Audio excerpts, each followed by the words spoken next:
Hello everybody, this is Captain Jerwa bringing you another narrated Pokemon Showdown battle.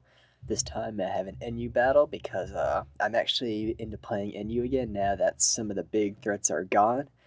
Anyway, I made a new team and the basis of this team was that I wanted to have Pokemon that could OHKO lead Garbodor and lead Golem, which I have in the form of Gardevoir and Marowak. The Gardevoir is like a Modest Max special attack with leftovers, Sub Will-O-Wisp, Psychic, and Focus Blast. Marowak is the standard substitute set.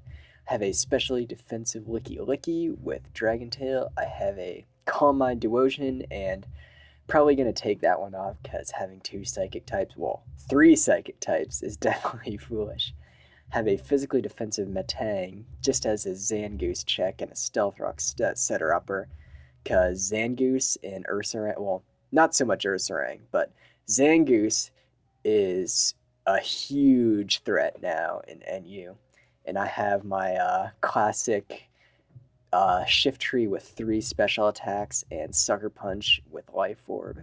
And looking at his team, he has four things weak to Stealth Rock, one thing four times weak. And he does have a Rapid Spinner in the form of Sandshrew, so first priority is going to be to eliminate that Sandshrew, and then this next priority is to get up Stealth Rocks.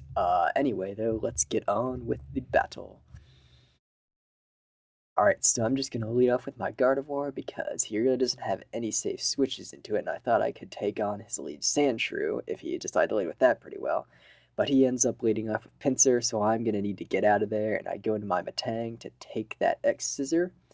And on the next turn, I'm going to go into my Marowak, knowing I can take physical moves pretty well, and in case he decides to switch, that'll also give me some good footing, and he does decide to switch into his Sandshrew. And since this is his Rapid Spinner, I am definitely going to want to get some good damage off on that, and look at that damage. Sandshrew is like a physical wall, and that attacked it's a lot. And this turn, predicting him to switch out, since that is a definite 2 at KO, I am going to go for the substitute on this turn as he goes into his Emolga, hoping to dodge a Bone Meringue. And he's going to go for a substitute of his own, I guess thinking that I might have Stone Edge and I guess fishing for the miss, but no, I have the Double Edge and the Rock Head ability, so that is not going to work out. And so he just decides to go into his Sandshrew, I guess just sacking it, or maybe thinking that he could take the Double Edge and maybe get a miss on the Bone Meringue, but no, that does a whole big chunk of damage to Sandshrew, and the next turn I'm able to take it out, which is absolutely amazing. Next turn he goes into his Vileplume, but he has not seen that I have the Fire Punch yet, which is awesome, so I'm going to go for that, and that does a hell of a lot of damage. But unfortunately, he does get the effect Spore Hacks, and if he had not gotten that, I could have taken out probably another Pokemon on his team, but you know, Hacks is Hacks, and we just have to deal with it. So, next turn, I'm going to go into my Metang, because I know I can take on a Vileplume pretty well. I resist its Dual Stab, and because what better time to get up Stealth Rocks than now, because this Vileplume is the only thing on his team that is not weak to them, so I'm definitely going to want to get those up.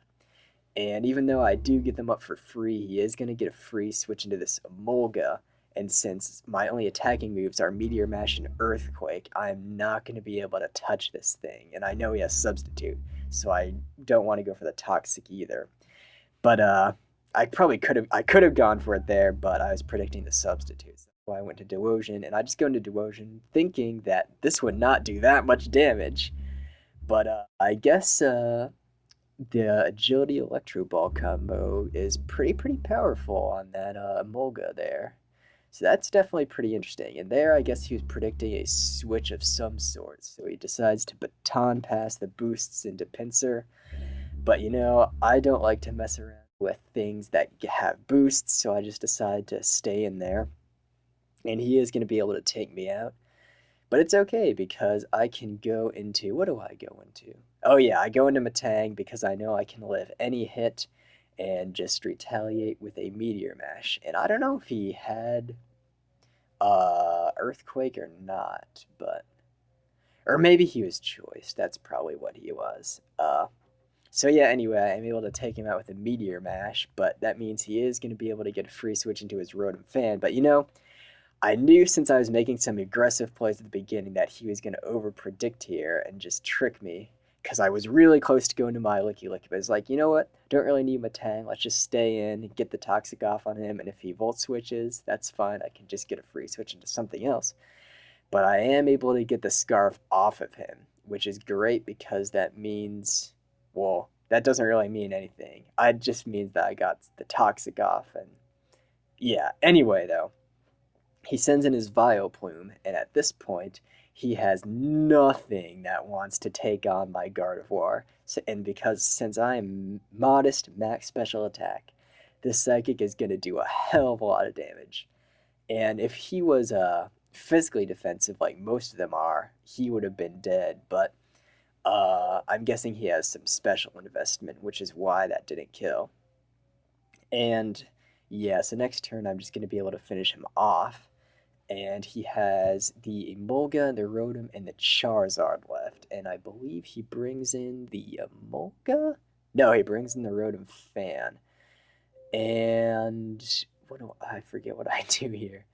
Oh yeah, I just switch into Marowak as fodder just because since he has the Effect Spore, it's really not going to be useful, and because basically everything that he has left can dodge the Bone Meringue and can basically kill me with a stab move, except for the Emolga. It just depends on what that moveset was. But anyway, point is, my Marowak is really not going to be useful, so I'm just going to just send it in, just get some toxic damage racked up, and yeah, because now he's at the point where he is not going to be able to switch out, so I'm going to be free to go into my Licky Licky and just use the Protect. This point in the battle is very crucial because Licky Lickies either carry Dragon Tail or Body Slam as their attacking move. And if I had Body Slam, he would just lose straight out. But I have Dragon Tail. So if his Charizard had been sub-roost, if he had gone into his Emolga and let it die, he could have potentially won. But he just decides to go into his Charizard straight out, which means I can Dragon Tail it out, meaning that on the switch-in, he will definitely be dying to Stealth Rocks, which is amazing because his Emolga is going to die to Stealth Rocks, and then the Charizard on the switch-in is then going to die to Stealth Rocks. So yeah, that was the game though. I've definitely been enjoying NU a little more now that Emboar and Amoonguss are gone. Anyways, though, if you enjoyed, feel free to leave a like. And if you want to see more videos, you can subscribe to my channel. But other than that, I'm out of here. See y'all later. Peace. Have a good day. Bye.